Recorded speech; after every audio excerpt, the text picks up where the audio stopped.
Alors, ceci étant dit, moi je suis tout à fait en accord avec la définition proposée par M. Peña-Ruiz, que je ne connaissais pas. J'ai entendu d'autres définitions, j'ai lu bien sûr d'autres définitions.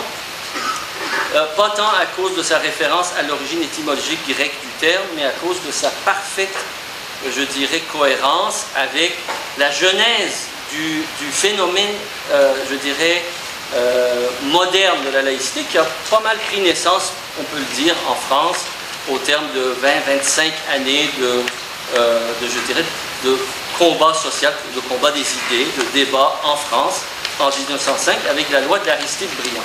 Comment le définit monsieur Ruiz? Il parle d'un triptyque ou d'un trépied, 3 volets qui sont indissociables. D'abord, la liberté de conscience, dans cet ordre qu'il a mentionné. Ensuite, l'égalité en droit de tous les citoyens. Et troisièmement, l'indépendance, l'étanchéité entre le pouvoir, entre l'État, on parle bien de l'État, non pas de ses institutions, de toutes ses institutions ou de son personnel, mais de l'État et des églises, du pouvoir, donc de l'indépendance, de la séparation nette entre le pouvoir étatique et l'influence de différentes églises ou courants religieux. Ces éléments-là, à mon avis, c'est important de les prendre sous l'angle de leur indivisibilité. On peut ensuite, bien sûr, vouloir accentuer, favoriser une dimension par rapport à un autre, dépendamment des contextes historiques, mettre l'accent sur l'importance de relever, affermir un de ces 3 pieds-là. Mais si on prend cette définition, et si on prend l'expérience historique de la France, qui a débouché sur la première loi de la laïcité en 1905, on s'aperçoit que là, comme d'ailleurs dans l'explication qu'on a donnée Lamonde plus tard, la question de l'intégration est centrale au processus. Quand en France, la laïcité est introduite, ce n'était pas pour exclure, c'était pour inclure les protestants qui étaient systématiquement discriminés dans la fonction publique et dans le réseau scolaire, dans l'accession à des postes, par exemple, dans le réseau scolaire notamment. Et j'ai retenu, ça m'a amusé, pour renforcer ce message de l'importance que la laïcité, dans cet esprit d'unifier, de permettre de créer les conditions objectives pour qu'un peuple puisse dégager des bases de vivre ensemble qui permettent une plus grande unicité, Laos, en dépit de la diversité des opinions, des couleurs, des origines, etc., nécessite de mettre beaucoup l'accent sur l'intégration. Lamonde disait que lorsque il y a eu le débat alentour de la bibliothèque de l'Institut canadien, je ne sais plus qui, je pense M. Lacoste ou un autre acteur de la chose, ont rappelé aux dirigeants religieux de dire, écoutez là, il n'est pas question de faire de cet institut un institut catholique, il faut s'entendre là qu'on le fait pour inclure les protestants. Donc dans le processus, dans la vision de Lamonde et dans l'historique même au Québec, le processus de laïcisation voulait dire qu'il faut mettre fin à l'exclusivité de la présence dans les lieux de pouvoir, dans les lieux de débat public, uniquement de gens qui étaient d'une orientation confessionnelle. Et la meilleure façon de le faire, c'est d'assurer la neutralité de l'État et son indépendance dans ses choix, mais pas pour exclure les gens qui sont d'une confession ou d'une autre, ou athées ou agnostiques, mais plutôt pour permettre, en toute égalité à tout le monde, de participer et de jouir de tous les droits qui doivent accompagner la participation dans la vie démocratique, dans la vie en la cité. Ça, c'est cet élément-là. Donc, pour conclure, l'autre question, est-ce qu'on est favorable ou non à l'affirmation par l'État québécois que l'État québécois doit être un État laïque et une affirmation forte? Oui, Québec solidaire, je vous le rappelle, il n'y a pas question ici de se faire nécessairement concurrence, mais la réalité est que le premier parti, qui après la commission Bouchard-Taylor a demandé publiquement et est revenu à la charge régulièrement pour dire qu'il faut absolument une charte de la laïcité au Québec, le premier parti à la proposer, c'est Québec solidaire. Donc, là où on ne s'entend pas, c'est comment cette charte doit maintenant atterrir dans le terrain pour s'assurer que ce faisant, on intègre et on ne déconstruit pas l'objectif ultime, Laos, l'unicité, l'objectif ultime de ce processus tel que défini étymologiquement par Ruiz, c'est-à-dire de créer les conditions objectives d'une plus grande unité à travers l'intégration citoyenne. D'abord, une bonne nouvelle dans le fait qu'il y a une association des Nord-Africains pour la laïcité. Il y en a une autre, l'association des musulmans et des arabes pour la laïcité. Donc, il y a déjà au Québec, pour accompagner le mouvement laïque québécois, 2 autres organismes qui, dans la foulée de ce débat, ont senti le besoin de se mettre ensemble et de labourer le terrain.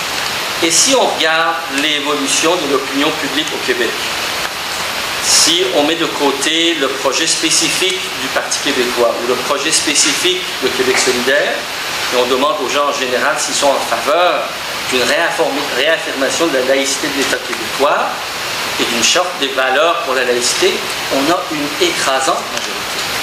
S'il y a actuellement une division, si le projet de charte du Parti québécois ne suscite pas l'adhésion de tous ces gens-là, c'est parce qu'on ne s'entend pas sur le détail. Comment faire atterrir ça pour ne pas être contre-productif, pour ne pas, en partant d'une bonne intention, on obtienne le contraire.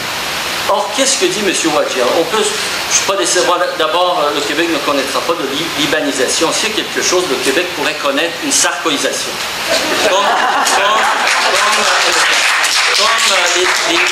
Comme le Canada est en train de connaître une américanisation du fait religieux et de l'éruption du fait religieux dans toutes les sphères des décisions politiques et gouvernementales. Par contre, ce que je voulais dire, c'est que je suis tout à fait d'accord avec M. Wadjia. La venue ici part d'une émancipation. Ce n'est pas uniquement une immigration culturelle. On sait bien qu'il y a beaucoup d'immigration économique, il y a des réfugiés politiques qui partent pour des raisons politiques.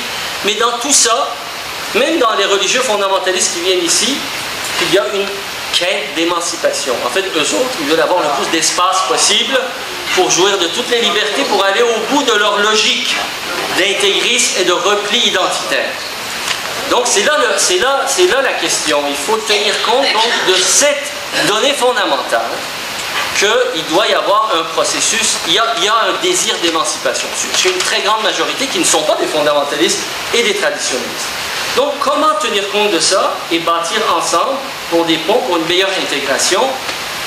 Et moi je suis obligé de partir de mon expérience et de mettre en garde aussi contre des dérives qu'on voit ailleurs.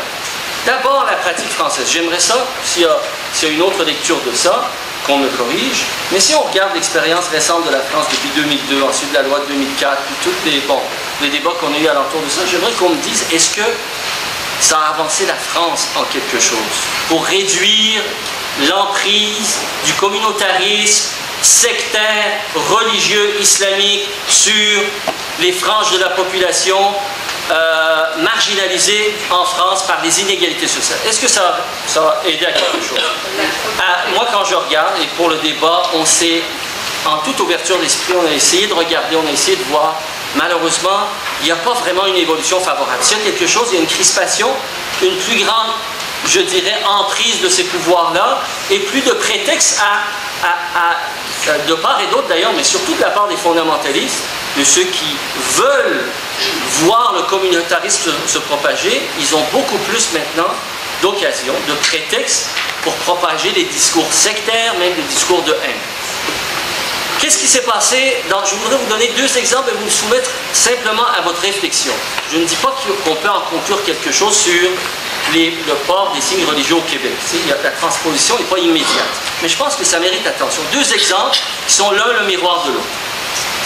En Turquie, à partir du début des années 20, sous Kemal Atatürk, un régime autoritaire qui a apporté quand même de grandes réformes de nature économique et sociale, notamment dans la défense de l'émancipation et du droit politique des femmes. On a imposé une conception de la laïcité relativement stricte, qui allait jusqu'à même exclure la présence sur le campus de l'université de toute personne portant le voile, etc. 80-90 ans après ces pratiques, pour différentes raisons qui seraient longs à élaborer, mais on pourrait y revenir. Aujourd'hui, dans les sondages d'opinion, une majorité de Turcs qui habitent dans les zones urbaines actuellement. En Iran comme en Turquie, la majorité de la population habite désormais en zone urbaine. Et ceux qui ont été questionnés dans les zones urbaines, une majorité d'entre elles, malheureusement, si on leur laissait le choix, porteraient le voile. Je vous appelle donc à réfléchir à ça. Je dirais le contexte miroir.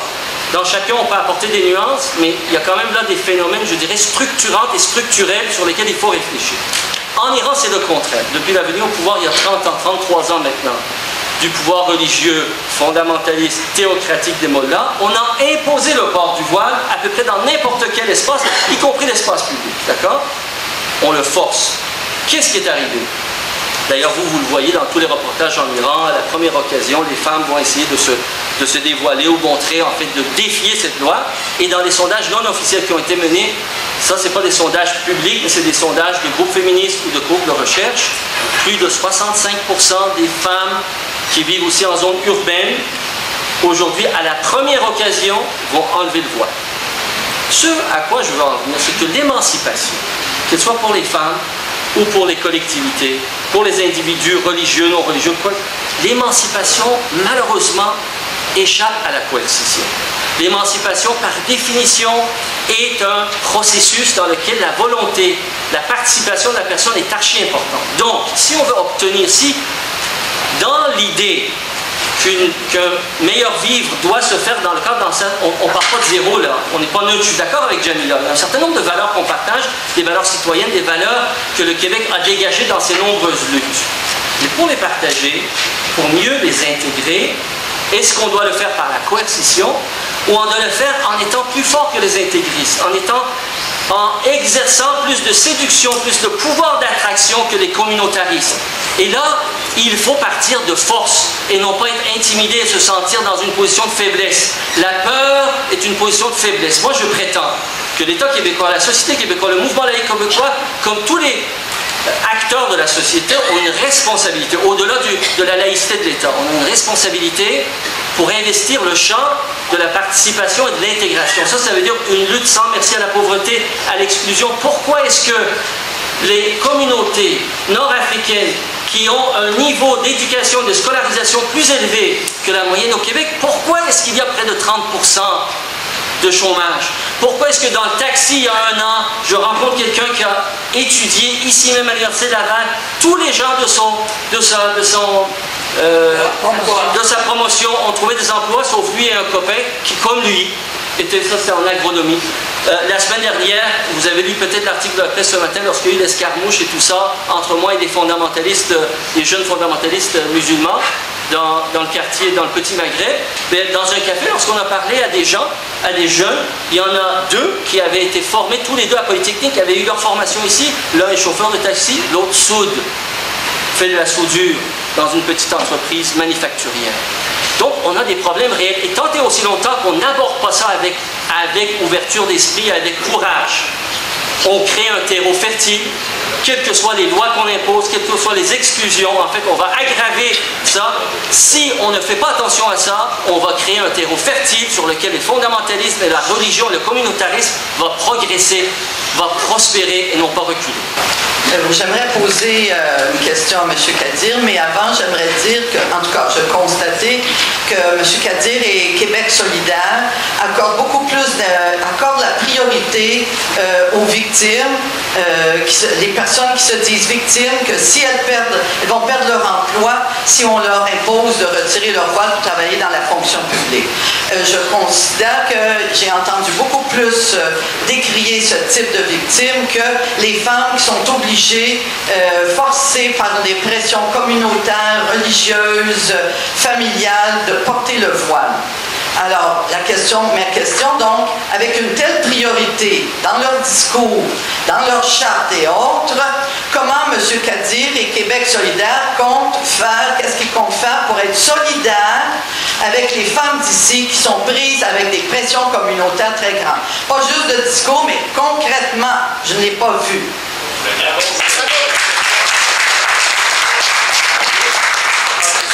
Écoutez, on est dans le débat lancé par le Parti québécois sur la formulation d'une charte. Je vous renvoie la question. La charte qui est proposée ou le débat qui nous anime actuellement, la charte que veut imposer le Parti québécois ne réglera pas plus le problème, je dirais l'aide nécessaire à tous celles qui subissent l'effet du patriarcat dans leur rapport communautaire, dans leur rapport familial. Hein, on n'apporte aucune solution. Les solutions, à notre point de vue, c'est l'intégration dans la société à travers les mécanismes habituels de socialisation et d'émancipation collective. C'est-à-dire que quand on veut obtenir comme résultat que les femmes, comme n'importe qui est marginalisé, sortent de son état de marginalisation ou des discriminations qu'elle subit, ce n'est pas en le reléguant ou en lui enlevant des droits ou en lui privant la possibilité d'avoir des revenus autonomes qu'on va l'aider. Ça ne veut pas dire que ça doit être le seul élément qui détermine nos choix, mais ce que je veux dire, c'est que vous ne pouvez pas faire l'économie de cette réflexion, puis juste pour nous satisfaire nous-mêmes parce qu'on est contre. Hein, vous savez que je suis contre le voile. Je subis d'innombrables invectives venant des communautés religieuses organisées et des fondamentalistes ici même au Québec pour l'expression de mon opinion sans gêne sur ce que représente le voile. Mais une fois dit, on ne peut pas se limiter là. Si on pense à la laïcisation de l'État, tout de suite après, la question, c'est la sécularisation de la société. Parce que le projet de la charte, mettons, du Parti québécois, à la limite, c'est la laïcisation, mettons, des institutions publiques et de l'État. Mais ensuite, ces femmes qu'on aura reléguées, il y en a d'autres, de toute façon, il y en a qui vont mettre simplement une tuque et qui vont rentrer travailler, heureusement. J'espère qu'elles auront cette intelligence, qu'elles ne se priveront pas d'un emploi juste parce qu'on va les empêcher d'y aller avec un hijab. Ils mettront d'autres choses pour cacher leurs cheveux, ce ne sera pas ostentatoire et un signe religieux. Mais au-delà de ça, il y en aura d'autres. Et surtout, le message qu'on envoie, c'est un message de discrimination. On a mis à l'index, qu'on le veuille ou qu'on le veuille pas. Ça veut dire chou. Mais regardez, je ne dis pas que c'est vous qui l'avez fait, mais la réalité, si on est sérieux, la réalité du débat, c'est qu'on a stigmatisé les femmes voilées. Elles sont devenues le symbole même, l'enjeu principal du débat depuis 3 mois. Qu'on le veuille ou qu'on le veuille, c'est ça qui est arrivé. Et le message que cet envoie, c'est que ça donne aux communautaristes, aux fondamentalistes, à ceux qui sont sur le terreau de la chasse à l'intelligence et au cœur de ceux qui sont l'enjeu du débat, ça donne des forces, ça donne des prétextes et ça alimente le discours de haine et le discours sectaire. Ça, on n'en a pas besoin si on veut régler ces problèmes.